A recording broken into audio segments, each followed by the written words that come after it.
Hey up, how are you? Thanks for joining in again. Well, I wanted to record this intro about the week I had at the end of 2021 between Christmas and New Year, where we did some maintenance work up at the Woodland, and there's a little bit of fencing, a little bit of planting and a little bit of just moving and tidying up.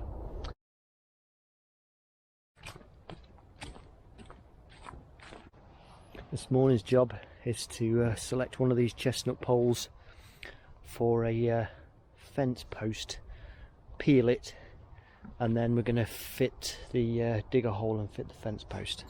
I'm going to go for this one here. It's got a little bit of a kink at the end, but that will be buried in the ground.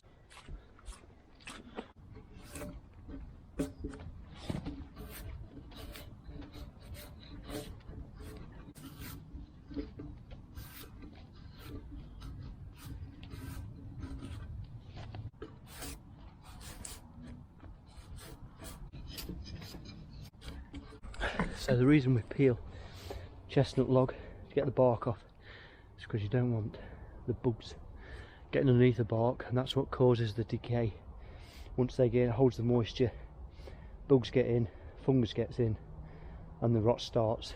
And also we use sweet chestnut because it has natural tannin content, a bit like oak, but has less sapwood, which is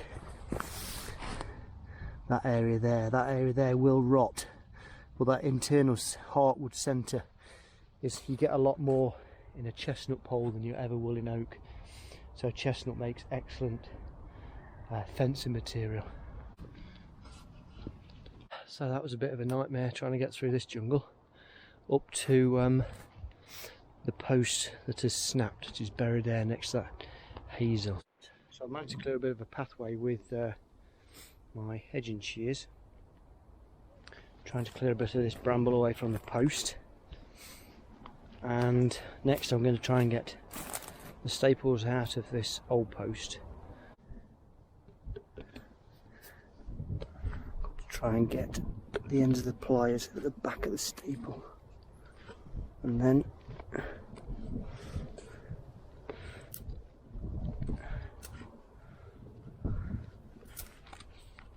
lever it out. So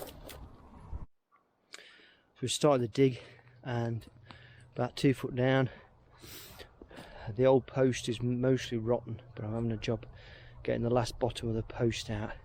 And you notice just here, look, I've got some bricks from last time I did it 9 years ago, and the ground was so wet here that I dug the hole, and overnight it filled up to the brim with water. And the only way to compact it was to use broken brick, because I couldn't compact the clay very well. Anyway, a bit more digging yet, try and get down to about 3 foot. So we are now just over 3 foot down, if you can read upside down.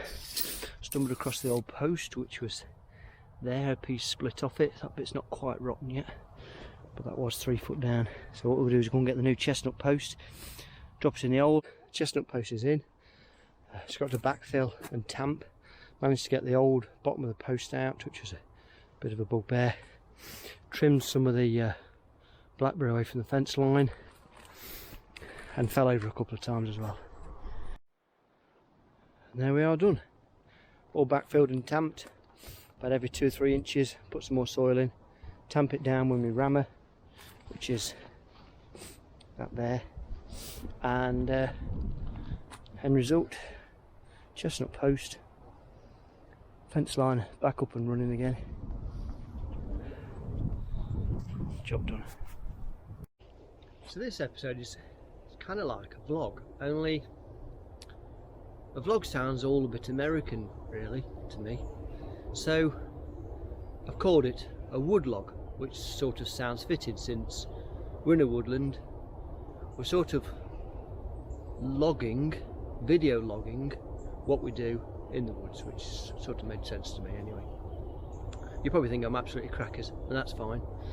So it's a video, perhaps maybe once a week I do a little bit of a log of what we do in the woods, what I get up to, It's all woodland associated home videos, probably might call them Daz's DIY disasters or something, because there's usually some disaster that goes on. You might learn something. I tend to learn as I go, which is sort of funny. Bit of tree planting today. We've got a umbrella pine I'm planting this afternoon, along with a few hazel trees.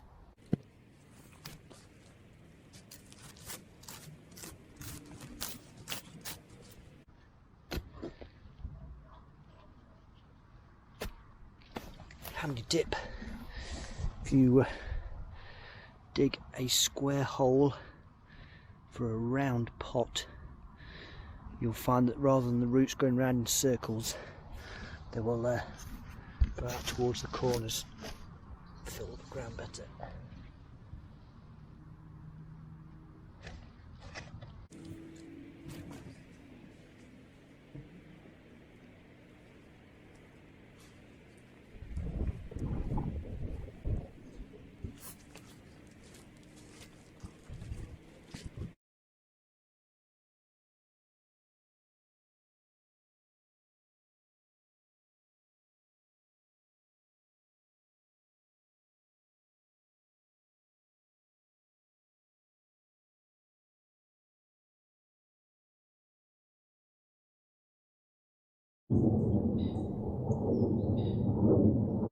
We've got our hazel trees. These are some self-sets that I rescued from a garden, and also got our bamboo canes, and we'll have to come get some tree shelters.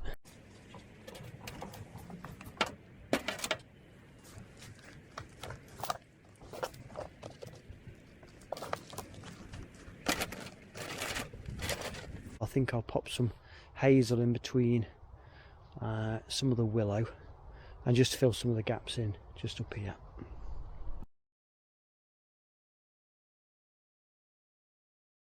Hazel planted, and a couple of robinias that were in the pot as well.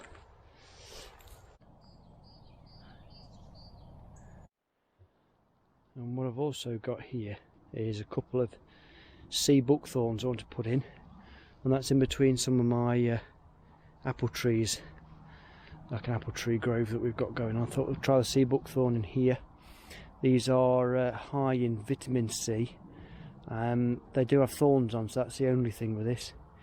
You have to harvest them in amongst the thorns, but we'll see how these go in this ground.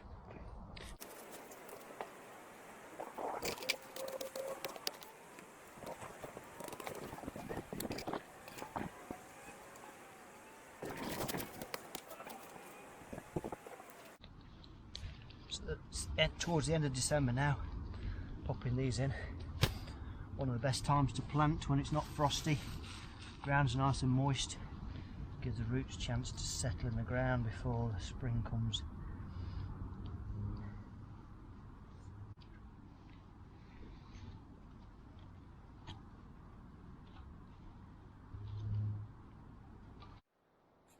There's one more tree I want to try and get in today, and that is a cobnut.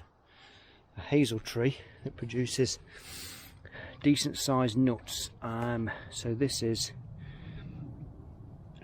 Corylus avellana Cosford, and it produces large edible nuts.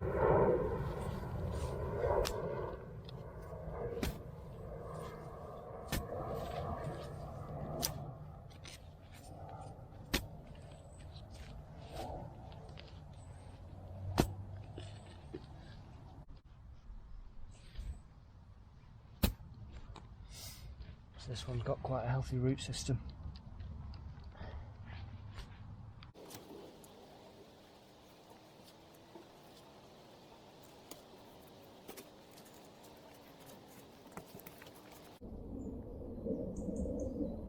My other films on YouTube, there's been a lot of flurry of activity for me. Well, we hovered at around 6 subscribers for ages, and then went up to 12 subscribers when my daughter put a couple of videos on.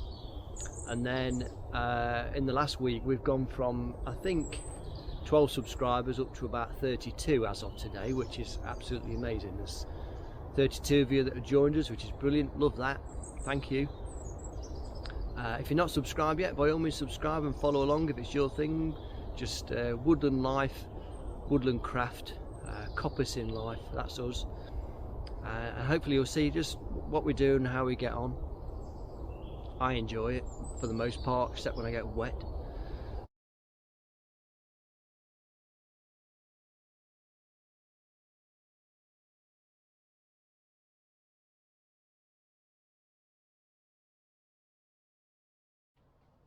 Another little job for today is to move the charcoal retort over to there and turn it that way.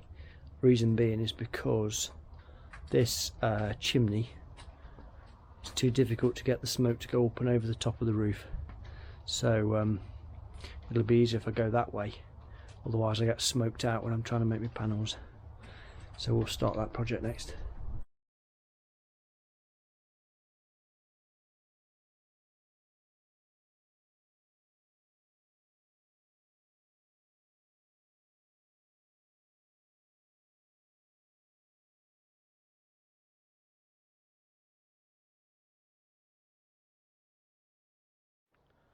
So it's not very bright in here now, but retort's been moved and just got to sort the chimney out and a way to hold it up on the end, and that should be much better for making charcoal.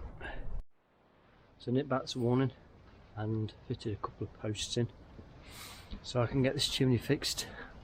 Put a bolt in there, and then the chimney just slides off like that and then disconnects at the retort so that I can take the chimney off.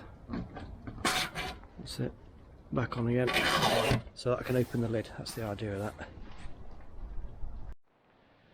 Another little job this morning was to move this retort from here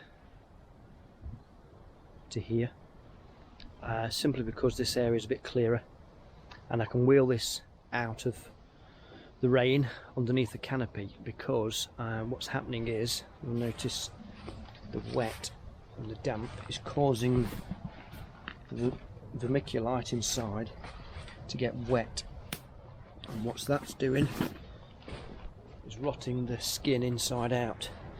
So that's going to be a bit of a challenge, because I think eventually what's going to happen is the vermiculite's going to have to come out and probably have to reskin this. This is based on the James Hookway design that I just modified a few bits myself. So we'll do a burn, I think, next. Just lit the retort, filled it up with hazel. Just light it from the bottom. Hopefully that'll get going. And then about 3 hours time, should have some half decent hazel charcoal.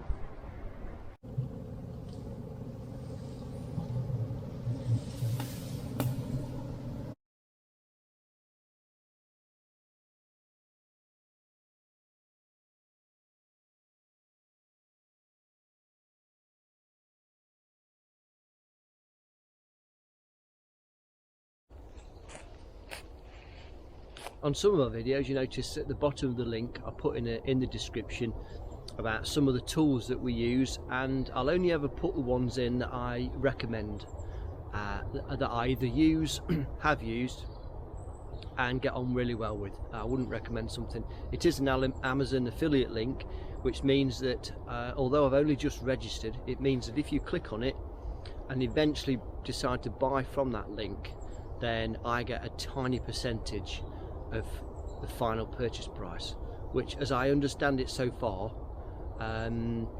doesn't affect how much it costs to you. It's just Amazon's kind of way of paying me back for the little bit of advertising and links I put. So by all means have a look at the links. I won't spam you with nonsense. It's not like dog bowls or anything like that. It's just tools and equipment that I use and I'm happy to recommend to you.